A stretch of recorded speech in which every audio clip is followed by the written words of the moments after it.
саламатсыздар ма балалар? Бүгінгі өтетін сабағымыздың тақырыбы менің Қазақстаным. Сабағымыздың мақсаты отанымызды сүюге, еліміздің рәміздерін қастерлеуге және туған еліне деген сүйіспеншілігін арттыру.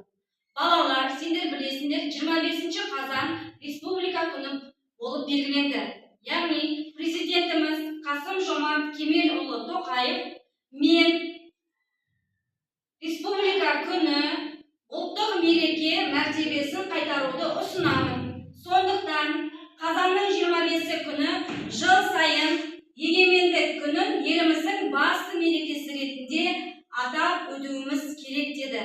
Ендеше бейне материалға назар аударайық. 1990 жылдың 25 қазаны күні Қазақ КСР жоғары кеңесінің шешімімен КССР-ның мемлекеттік егемендігі туралы декларация қабылданды. Сол сәттен бастап егеменді Қазақстан еңсесі биік, терезесі кең жеке мемлекет ретінде таныла бастады.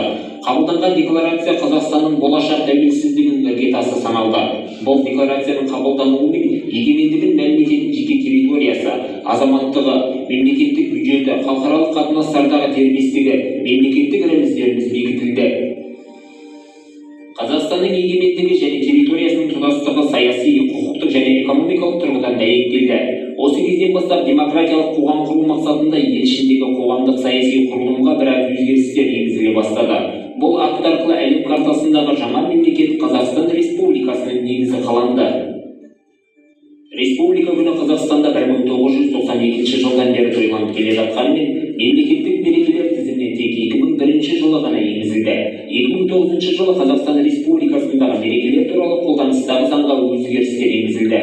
Оған сәйкес 30 тамыз Қазақстан Республикасының Конституциясы күні ұлттық мереке болып өзгертілуіне байланысты 25 қазан Республика күні мемлекеттік мерекелер тізімінен алынып тасталды.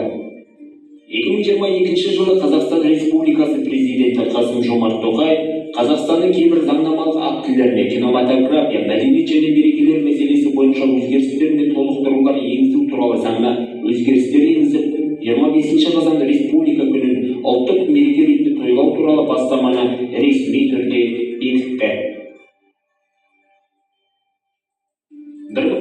Ендеше балалар, сендерге сұрақ.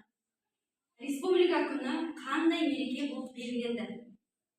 Елнұр, республика күні ұлттық мереке күні болып белгіленді. жарайсың. Келесі сұрақ. Республика күні